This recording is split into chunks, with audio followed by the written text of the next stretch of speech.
अस्सलाम वालेकुम स्टूडेंट्स, मैं हूं अबीबुर रहमान और आप देख रहे हैं क्वेटा टीवी।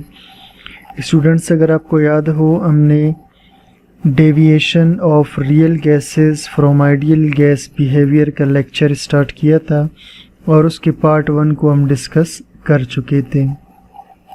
और पार्ट 1 में हमने जो बातें की थी वो ये था कि गैसेस दो किस्म की हैं। एक को हम आइडियल गैस कहते हैं, दूसरे को नॉन आइडियल गैस कहते हैं।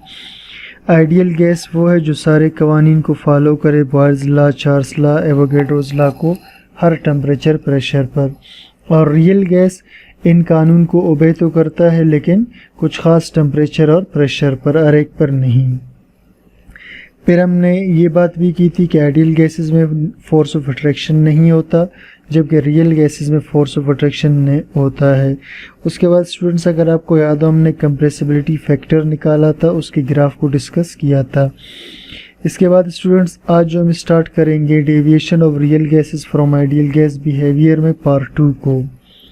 ये तो स्टूडेंट्स आपको मैंने बता दिया था कि डेविएशन कहते हैं बगावत को, और रियल गैसेस, दुनिया में जितने भी गैसेस हैं सारे रियल गैसेस हैं, और आइडियल गैस जो ख़याली गैस हो। ठीक, तो सबसे पहले आज हम डिस्कस करेंगे काजेज़ ऑफ डेविएशन को, कि डेविएशन होता क्यों है, डेविएशन की वजह क्या है। ठीक, तो जो डेविएशन की काजेज़ है स्टूडेंट्स, इसमें दो बातें हैं। ठीक, यानी दो बातें ऐसी हैं जिसकी वजह से रियल गैसेस आइडियल गैसेस से डेविएशन करती हैं। ठीक, पहला काज क्या है कि kinetic molecular theory of gases में एक पॉइंट था कि actual volume of gas is negligible.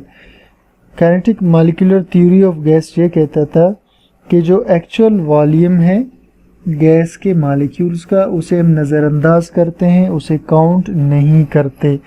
यानी अगर हमारे पास एक बर्तन हो और इसमें गैस के मॉलिक्यूल्स मौजूद हों, ठीक, तो शुरू में ये गैस के मॉलिक्यूल जब इस कमरे में फैले हुए नहीं थे, इस बर्तन में फैले हुए नहीं थे, तो उस वक़्त शुरू में इन गैस का जब हमने स्प्रे किया था तो उनका वॉल्यूम बहुत ही थोड़ा सा था। फ़र्ज़ करें ये इसका स्टार्टिंग वॉल्यूम था, बाद में ये कमरे में फैल गए। तो काइनेटिक मॉलिक्यूलर थ्योरी कहता है ये जो एक्चुअल वॉल्यूम है या ये जो इसका वॉल्यूम है, ठीक है, ये इसे हम काउंट नहीं करते।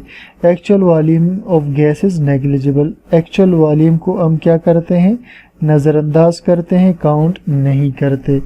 तो एक पॉइंट ये वजह है डेविएशन का। और दूसरा क्या है, नो फोर्स ऑफ अट्रैक्शन, कि कोई भी कशिश की ताकत नहीं होती है गैस के मॉलिक्यूल्स में, कोई कशिश की ताकत नहीं होती गैस के मॉलिक्यूल्स में। अब हम पहले भी स्टूडेंट्स, अगर आपको याद हो, ये लास्ट लेक्चर में भी हमने थोड़ा इसको डिस्कस कर लिया था कि आइडियल गैस कहता है गैस के मॉलिक्यूलों के बीच कशिश नहीं होती, जबकि रियल गैस कहता है कि गैस के मॉलिक्यूलों के बीच कशिश मौजूद होती है। तो आज हम स्टार्ट करेंगे वैन डर वाल्स इक्वेशन को। स्टूडेंट्स, वैन डर वाल एक साइंटिस्ट था, इसने फिर एक इक्वेशन बनाया था और उस इक्वेशन में, यानी ये जो PV = nRT जो आइडियल गैस इक्वेशन है, इस इक्वेशन को उसने करेक्ट कर दिया था। ये इक्वेशन पहले था आइडियल गैसेस के लिए, इसने वैन डर वाल में इसमें कुछ करेक्शन करके इसको रियल गैसेस में इस्तेमाल के काबिल बना दिया। इन 1873 वैन डर वाल सेड दैट, इसने कहा ideal gas equation can be corrected for real gases. Ideal gas equation को ठीक किया जा सकता है रियल गैसेस के लिए। तो पहले हम डिस्कस करेंगे इसमें एक वॉल्यूम को कैसे करेक्ट किया गया, बाद में प्रेशर को कैसे करेक्ट किया गया। When real gas is compressed, अब देखिए स्टूडेंट्स, कहता है कि अगर एक बर्तन में कोई गैस मौजूद हो, फ़र्ज़ करें इस बर्तन में कोई गैस मौजूद है, ठीक, इस वक्त गैस के मॉलिक्यूल एक दूसरे से काफ़ी दूर दूर हैं, तो इस दूर होने की वजह से गैस के मॉलिक्यूलों में नो फोर्स ऑफ अट्रैक्शन, कोई भी अट्रैक्शन नहीं है। तो इस वक्त ये गैस आइडियल गैस के तौर पर बिहेव कर रहा है, अगरचे है रियल गैस, लेकिन इस वक्त चूंकि इसके मालिक्यूलों के बीच कशिश नहीं है प्रेशर कम होने की वजह से, इसलिए आइडियल बिहेव कर रहा है। When real gas is compressed molecules come close to each other. इसी गैस को अगर हम कंप्रेस कर दें, सही, इसको अगर हम क्या कर दें स्टूडेंट्स, कंप्रेस कर दें, तो फिर इसके मालिक्यूल क्या हो जाएंगे, एक दूसरे के करीब करीब आ जाएंगे, ठीक है, कंप्रेशन के वक्त, ठीक। तो ये केस ए था और ये केस बी। अब when real gas is compressed, जब हमने रियल गैस को कंप्रेस किया, molecules come close to each other, तो इसके मालिक्यूल आपस में करीब आ गए। A stage comes, एक वक्त आएगा, when molecules cannot compress further, कि आप मालिक्यूल्स को मज़ीद कंप्रेस नहीं कर सकते, क्योंकि इन मालिक्यूलों का अपना भी एक वॉल्यूम होता है जिसके बाद आप इसे कंप्रेस नहीं कर सकते। At this stage, force of repulsion creates due to definite volume. अब जब मालिक्यूल्स को हम बहुत ही करीब करते हैं तो करीब आने की वजह से गैस के मालिक्यूलों के इलेक्ट्रॉनों के बीच रिपल्जन स्टार्ट हो जाती है और गैस के मालिक्यूल एक दूसरे को पहले अट्रैक्ट कर रहे थे करीब आने पर, लेकिन ज़्यादा करीब आने पर अब एक दूसरे को रिपेल कर देंगे, एक दूसरे को दफ़ा करेंगे। No actual volume can not be neglected. अब ये वो स्टेज है जहां हम एक्चुअल वॉल्यूम को निगलेक्ट नहीं कर सकते, यानी जब ये वॉल्यूम इसका ज़्यादा था तो हम एक्चुअल वॉल्यूम को निगलेक्ट कर सकते थे, इसको हम निगलेक्ट कर सकते थे, लेकिन जब वॉल्यूम इसका बहुत ही कम हो गया तो अब इसे हम निगलेक्ट नहीं कर सकते हैं, ठीक। If effective volume is B, अगर इसका इफ़ेक्टिव वॉल्यूम बी हो, यानी गैस का जो वॉल्यूम था बी इफ़ेक्टिव वॉल्यूम, ठीक। अब स्टूडेंट्स मैं थोड़ा सा आपको समझाता हूँ, ठीक है, इफ़ेक्टिव वॉल्यूम के क्या मतलब है। अब कहते हैं if effective volume is B, मैं ज़रा डायग्राम दोबारा से यहाँ ड्रा करके आपको समझाता हूँ। अब देखिए जी, ये गैस का टोटल वॉल्यूम है जब गैस के मालिक्यूल्स बर्तन में या कमरे में फैले हुए हों, तो इसके वॉल्यूम को हम V से ज़ाहिर करते हैं, ठीक है, और इसे हम V फ्री भी कहते हैं, ठीक। मैं ज़रा इसका कलर चेंज कर देता हूँ ताकि आपको अच्छी तरह से नज़र आ सके, ठीक। तो इस गैस के वॉल्यूम को हम कहते हैं V फ्री, क्या कहते हैं, V फ्री। और स्टूडेंट्स शुरू में जब हमने गैस को इस कमरे में स्प्रे किया था उस वक़्त इसका वॉल्यूम कम था। शुरू में जब गैस को हमने कमरे में स्प्रे किया तो उसका वॉल्यूम कम था, बाद में इस पूरे बर्तन में फैल गया। तो जिस वक्त गैस पूरे बर्तन में फैल जाए तो इसके वॉल्यूम को V फ्री कहते हैं, और जब शुरू में ये फैला नहीं था उस वक्त इसके वॉल्यूम को हम कहते थे B। इस B को स्टूडेंट्स हम इफ़ेक्टिव वॉल्यूम भी कहते हैं, क्या कहते हैं इसे, इफ़ेक्टिव वॉल्यूम, और इसी को हम कहते हैं एक्सक्लूडेड वॉल्यूम, क्या कहते हैं इसे, एक्सक्लूडेड वॉल्यूम। एक्सक्लूडेड का मतलब होता है खारिज शुदा, यानी वो वॉल्यूम जिसे अब हमने निगलेक्ट किया है और उसे काउंट नहीं कर रहे, क्योंकि अब गैस के मालिक्यूल यहाँ नहीं है बल्कि गैस के मालिक्यूल पूरे बर्तन में फैल चुके हैं। ये स्टार्टिंग में गैस के मालिक्यूल इधर थे, ठीक। अब आइडियल गैस कहता है कि आप इसे निगलेक्ट कर दो। हम ये कहते हैं रियल गैसेस के केस में कि इसे हम निगलेक्ट कर सकते हैं, लेकिन अगर ये बर्तन का वॉल्यूम बहुत बड़ा हो उसके मुकाबले में इसे निगलेक्ट कर सकते हैं। लेकिन अगर बर्तन के गैस को कंप्रेस कर दिया जाए तो फिर हम इसे, यानी ये जो बी है, इसे फिर हम निगलेक्ट नहीं कर सकते, क्योंकि इसके मुकाबले में कोई ना कोई मयार तो है, यानी इसके मुकाबले में इसका अच्छा खासा साइज़ बन रहा है, इसलिए अब हम इसे निगलेक्ट नहीं कर सकते। तो अब हम इसकी बात करते हैं if effective volume is B, यानी गैस का अगर इफ़ेक्टिव वॉल्यूम बी हो, ठीक है, तो फिर हम क्या करेंगे इसके लिए, देन हम इस इक्वेशन, इसके लिए जो इक्वेशन लिखेंगे, ठीक है, वो ये है कि वॉल्यूम ऑफ कंटेनर, यानी ये जो पूरा है ये वॉल्यूम ऑफ कंटेनर है, ये सही, volume of container minus volume of molecules, या जिसे हम VB कहते हैं, एक्सक्लूडेड वॉल्यूम, ठीक है। अब देखिए हमने स्टूडेंट्स क्या लिखा है कि अगर हम इस पूरे बर्तन के वॉल्यूम से इसको माइनस कर दें, वी माइनस वी बी, यानी इसको हम क्या कर दें, माइनस कर दें, तो फिर हमारे पास वॉल्यूम आ जाएगा फ्री। क्या आ जाएगा students, volume free. Volume free का मतलब है गैस के मॉलिक्यूलों का वॉल्यूम हमारे पास आ जाएगा, ठीक। तो वॉल्यूम फ्री यानी जो अब वॉल्यूम हम लेंगे वो क्या लेंगे कि बर्तन के वॉल्यूम से हमने इसको निकालना है, तो वॉल्यूम ऑफ कंटेनर से हमने माइनस करना है बी को। अब स्टूडेंट्स कॉन्सेप्ट को आप समझने की कोशिश करें। कॉन्सेप्ट ये था कि आइडियल गैस कहता था एक्चुअल वॉल्यूम को निगलेक्ट करते हैं, हमने कहा कि नहीं, एक्चुअल वॉल्यूम को निगलेक्ट नहीं करो। अगर इस टाइम एक्चुअल वॉल्यूम मौजूद नहीं है, वो फैल चुका है, लेकिन फिर भी इसे निगलेक्ट न करें, बेशक इसे माइनस की शक्ल में आप यहाँ पर मौजूद रहने दें। माइनस का मतलब है निकला हुआ, एक्सक्लूडेड इसीलिए इसे कहेंगे खारिज शुदा, यानी जिसे हम माइनस की शक्ल में लिख रहे हैं। तो जब इस वॉल्यूम में से इसको निकालेंगे तो हमारे पास फ्री वॉल्यूम आ जाएगा, ठीक। हमारे पास क्या आ जाएगा स्टूडेंट्स, फ्री वॉल्यूम आ जाएगा, ठीक है।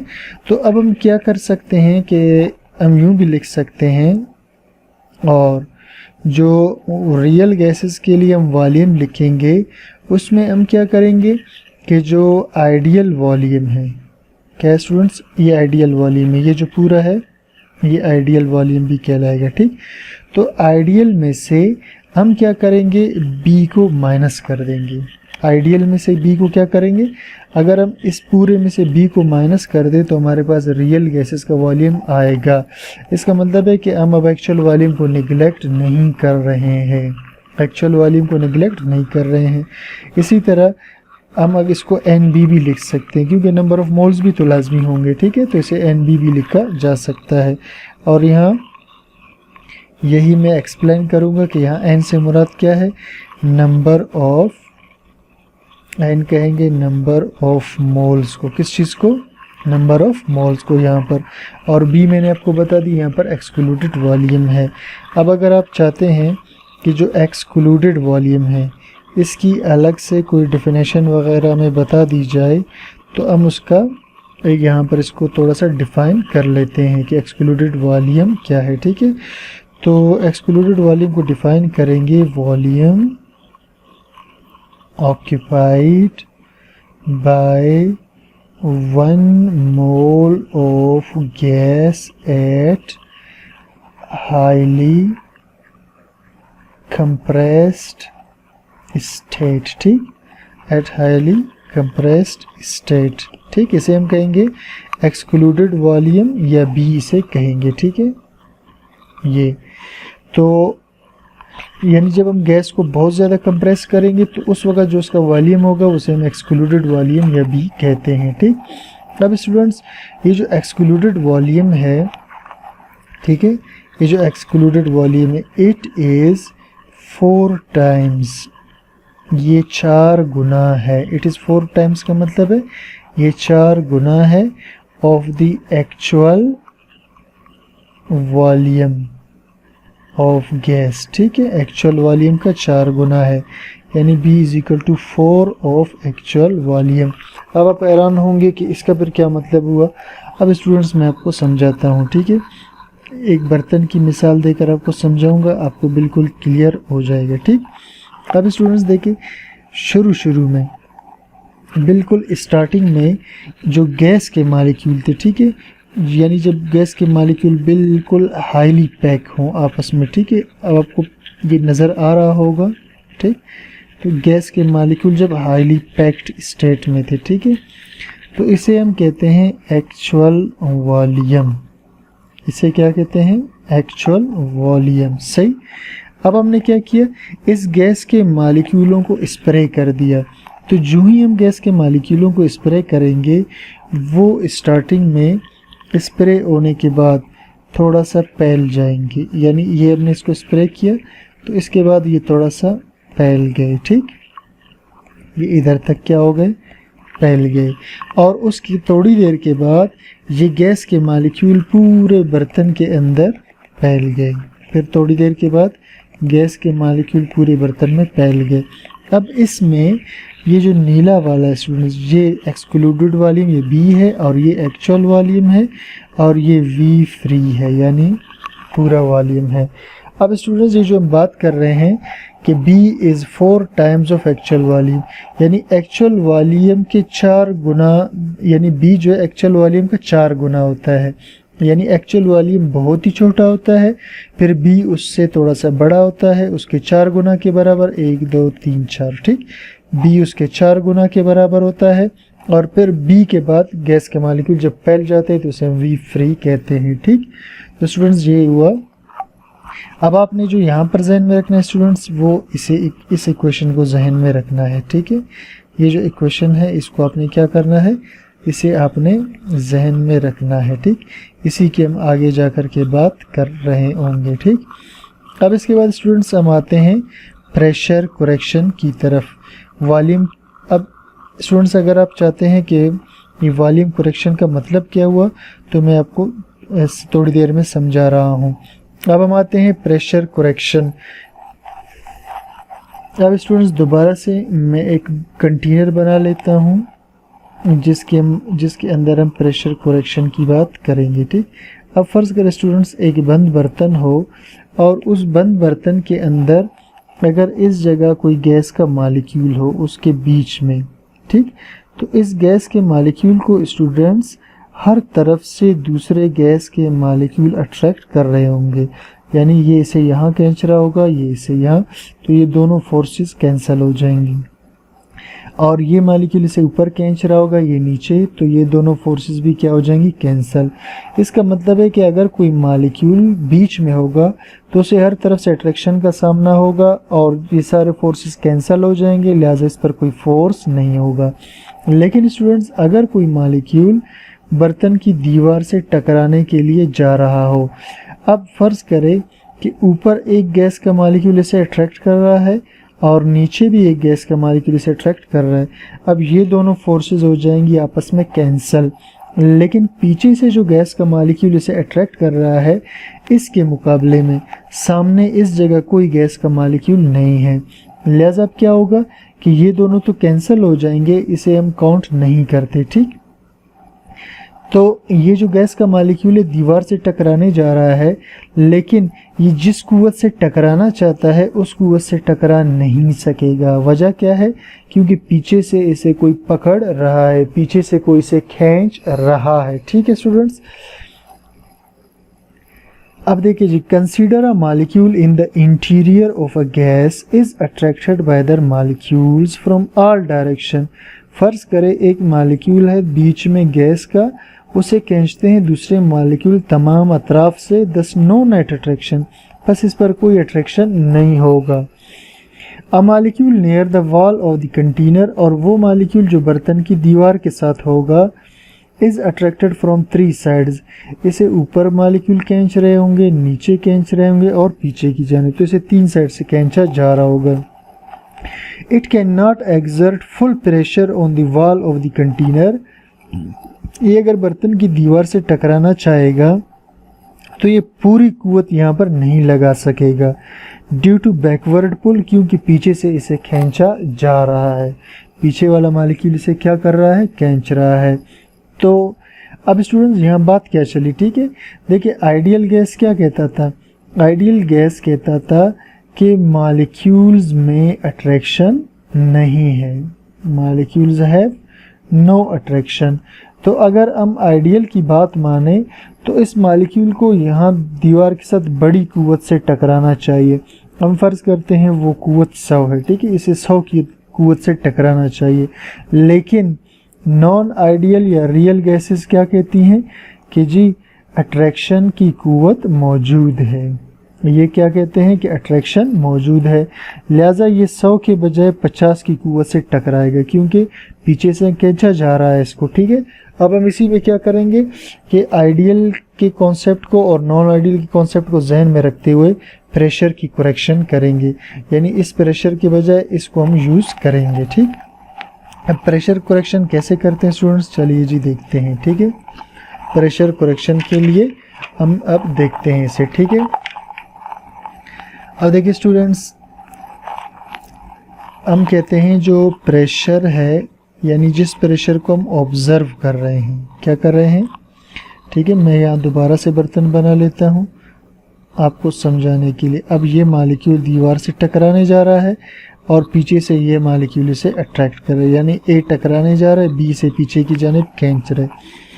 तो जो स्टूडेंट्स प्रेशर हम ऑब्जर्व करेंगे, ठीक है, वो प्रेशर क्या होगा कि प्रेशर आइडियल माइनस प्रेशर, ठीक है, अट्रैक्शन, पी डैश अट्रैक्शन को कहते हैं, ठीक है, या जिसे हमने कहा था बैकवर्ड पुल, इसे क्या कहा था, बैकवर्ड पुल। क्या मतलब हुआ इसके स्टूडेंट्स, ठीक है, यानी जो प्रेशर हम इस मालिक्यूल के लिए, ए वाले के लिए जो प्रेशर हम ऑब्जर्व करेंगे वो ये है कि ये आइडियल प्रेशर से टकराना चाहता था। किससे टकराना चाहता था, आइडियल से, जो कि 100 था फर्ज करें, ठीक है, लेकिन पीछे से किसी ने खींच लिया, तो अब 100 में से हम माइनस करेंगे 50 को, यानी 50 ये इसको खींच रहे, ये 100 से टकराना चाह रहे हैं, माइनस कर देंगे इसमें से 50। तो अब ये आइडियल प्रेशर से टकराना चाह रहा था, लेकिन इसे पीछे से माइनस करेगा अट्रैक्शन, ये जो बैकवर्ड पुल है ये इसे खींच लेगा। लिहाजा अब इक्वेशन इसके लिए हम इस तरह से बनाएंगे कि जो ऑब्जर्व प्रेशर है वो बराबर होता है pressure ideal minus P dash के। अब स्टूडेंट्स अगर हम इस आइडियल को इधर ही छोड़ दें और इसको दूसरी तरफ ले जाएं तो फिर हमारे पास इक्वेशन यूँ बनेगा, पी आइडियल यानी जो आइडियल प्रेशर होगा वो बराबर होगा ऑब्जर्व प्रेशर प्लस पीछे वाले अट्रैक्शन के, ठीक। आइडियल प्रेशर क्या होगा, ऑब्जर्व प्रेशर और उसके साथ पीछे से अट्रैक्शन के, ठीक। तो ये स्टूडेंट्स मैंने आपको बता दिया कि पी ऑब्जर्व का मतलब है ऑब्जर्व प्रेशर, पी आई का मतलब है आइडियल प्रेशर, ये वाला, ठीक, ये ऑब्जर्व प्रेशर है, और पी डैश क्या है, ये बैकवर्ड जो पुल है, अट्रैक्शन है, वो वाला है, ठीक। अब स्टूडेंट्स हम बात करेंगे इस पी डैश की, जो बैकवर्ड पुल है, अट्रैक्शन है, ये डायरेक्टली प्रोपोर्शनल होता है कंसंट्रेशन ऑफ ए के और कंसंट्रेशन ऑफ बी के। ये सी से यहाँ मुराद स्टूडेंट्स कंसंट्रेशन, मिकदार को कहते हैं, सही। अब इस इक्वेशन का क्या मतलब हुआ, यानी ये जो पीछे वाला अट्रैक्शन है स्टूडेंट्स, ये डिपेंड करता है मिकदार पर ए और बी के, यानी ए और बी की अगर मिकदार ज़्यादा होगी तो ये अट्रैक्शन भी क्या होगा, ज़्यादा होगा, और अगर ए और बी की मिकदार कम होगी तो अट्रैक्शन भी क्या होगा, कम होगा। तो ये क्वेश्चन आपको यही बता रहा है कि अगर ए और बी की कंसंट्रेशन ज़्यादा होगी तो बैकवर्ड अट्रैक्शन भी ज़्यादा होगा, ए और बी की कंसंट्रेशन कम तो बैकवर्ड अट्रैक्शन भी कम। और स्टूडेंट्स अट्रैक्शन को हम ज़ाहिर करते हैं नंबर ऑफ मोल पर वॉल्यूम से, यानी कंसंट्रेशन को हम किससे ज़ाहिर करते हैं, नंबर ऑफ मोल बटा वॉल्यूम से, ठीक है, नंबर ऑफ मोल बटा वॉल्यूम से। अब चूंकि हम दो मालिक्यूलों की बात कर रहे हैं, दो कंसंट्रेशंस की, लिहाजा इसे एन स्क्वायर वी स्क्वायर लिखेंगे। इसे क्या लिखेंगे, कंसंट्रेशन को एन स्क्वायर और वी स्क्वायर लिखेंगे, ठीक है स्टूडेंट्स। कंसंट्रेशन को हम क्या लिखेंगे, एन स्क्वायर और वी स्क्वायर, ठीक। अब हम क्या कर सकते हैं, हम ये लिख सकते, अब इस को स्टूडेंट्स ये जो प्रेशर है, ठीक है, हम जानते हैं कि इस निशान को, ये जो प्रोपोर्शनल का निशान है, इसे हम हमेशा ख़त्म करते हैं बराबर के निशान से और एक कांस्टेंट से। तो वैंडरवाल ने यहाँ बराबर के बाद कांस्टेंट ए लगाया था, बाकी एन स्क्वायर वी स्क्वायर अपनी जगह आ जाएगा, सही। अब ये जो स्टूडेंट्स आपको नज़र आ रहा है A N square we square, ये क्या चीज़ है, बैकवर्ड अट्रैक्शन है, सही।